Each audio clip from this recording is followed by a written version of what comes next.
जिंदगी भर जिसे भूलते रहे, आज वो सामने खड़ा था, मौत।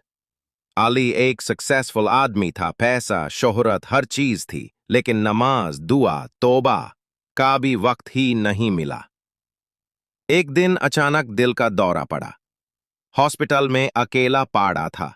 जब होश आया तो सामने सिर्फ खामोशी थी, और उस खामोशी में उसने महसूस किया जिंदगी भर में दुनिया में उलझा रहा, लेकिन मौत सिरहाने खड़ी थी, चुपचाप। उसने रोकर कहा, या अल्लाह, तेरी तरफ लौटने के लिए जिंदा हूं या नहीं मुझे नहीं पता, मगर अगर एक मौका और मिले तो हर सांस तेरे लिए रखूंगा।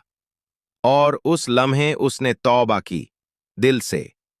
मौत याद आई हो तो सुभान अल्लाह कहकर सब्सक्राइब जरूर करना।